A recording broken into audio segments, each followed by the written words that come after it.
Correggo un disegno che mi avete inviato. Per me è un'occasione per dare alcuni consigli importanti e utili sul ritratto. Aveva dato i compiti per le vacanze? Io ho lasciato l'album a casa. Grazie Fabio per avermi inviato il tuo disegno. Cosa fare quando si vuole ottenere una somiglianza, si spera al 100%, con il soggetto originale? Quando disegniamo partendo da una reference o, perché no, dal vero. A sinistra la foto originale, a destra il disegno. Notiamo una somiglianza, ma non è proprio quella somiglianza perfetta che ci fa dire è lui, è Muhammad Ali, uno dei più grandi pugili. La mancanza di alcune valutazioni iniziali ci può portare un po' fuori strada, quel tanto che basta, quel poco che basta, per non raggiungere la somiglianza netta. Vero è che più ci alleniamo a ritrarre e più riusciamo a catturare la somiglianza del soggetto, ma diventa tutto più semplice se sai che valutazioni considerare da subito, prima di metterti all'opera. Hai mai notato che quando non sei tu a disegnare è più facile scovare gli errori? Cosa succede con il passare del tempo, restando di fronte al nostro disegno per ore ed ore? L'occhio, piano piano, si abitua a vedere gli errori come se fossero giusti e ce ne accorgiamo solo a disegno ultimato, o addirittura non riusciamo proprio a capire perché non somiglia alla foto, pur avendo dettagliato ogni singolo elemento. C'è un segreto per ottenere un ritratto fedele? Prendere le distanze. La prima cosa che definirei prima di procedere al disegno vero e proprio è la struttura del soggetto. Andrei a trovare subito gli elementi chiave che definiscono il suo volto, non un volto qualsiasi, con i suoi tratti personali caratteristici. Traccio delle linee per prendere le opportune misurazioni del volto. Nel caso di un ritratto dal vero, queste linee che formano la struttura le potremo tracciare nella nostra mente. Ma se non fossimo ancora a quel livello, andremo a cercare la struttura proprio sulla foto che vogliamo ritrarre.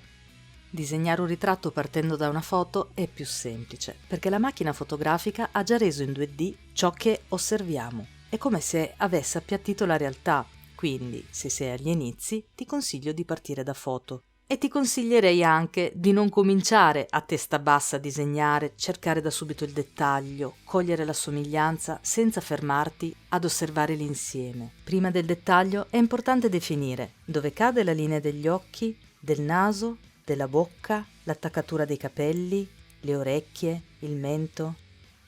Ti accorgerai che prima dei dettagli sono di fondamentale importanza gli schemi, gli scheletri, linee, calcoli, che aiutano ad individuare le posizioni e le proporzioni degli elementi che compongono il soggetto.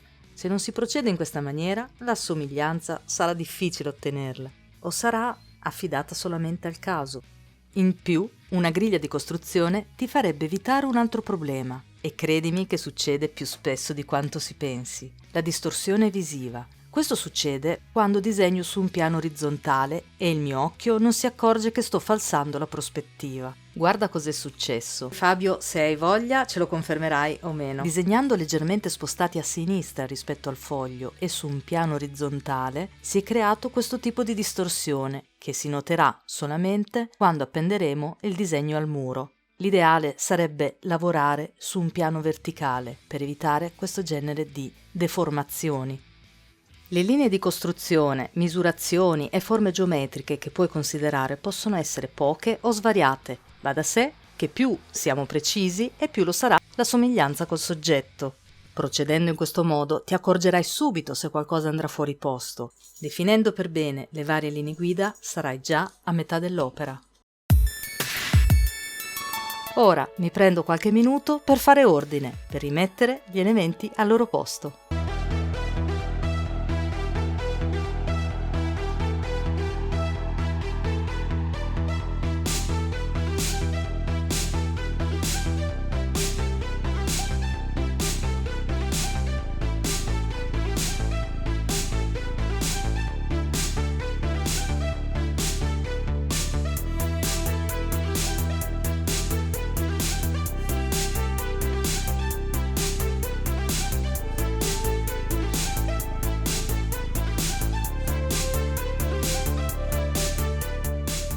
Come vedi, sto modificando il disegno già esistente solo nelle forme. Ci sono anche alcuni aspetti sul chiaroscuro da migliorare, ma eseguire un chiaroscuro perfetto su un disegno che non presenta una buona partenza di somiglianza farebbe perdere solo tempo.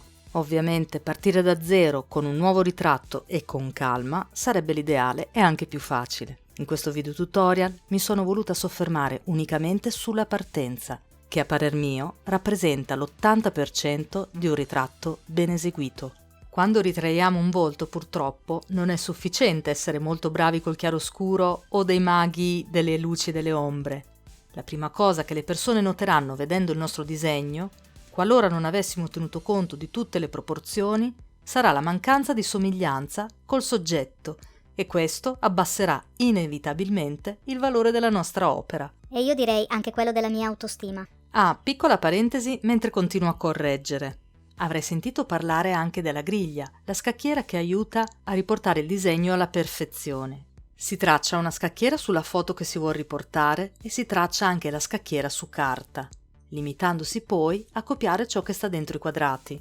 Sicuramente un valido metodo, ma lo considero troppo rigido, poco creativo. Se imparerai ad osservare e a fare le tue valutazioni, agli inizi è più complesso, ma la soddisfazione personale e la libertà nell'esecuzione sono per me impagabili. Ritrarre non è subito facile, ci vuole tanta dedizione, pazienza ed esperienza. L'ambizione più grande poi sarebbe ricreare anche la personalità e il temperamento del soggetto, cogliere la sua anima. A me basta anche che sembri un parente del soggetto. La fatica di rifare il disegno, in caso Fabio, spetta a te. Spero con questo video tutorial di lasciarvi degli spunti di riflessione, ma anche spunti pratici per eseguire ritratti sempre più somiglianti ai soggetti originali. Fammi sapere con un mi piace o un commento se questo video ti sarà utile. Ciao!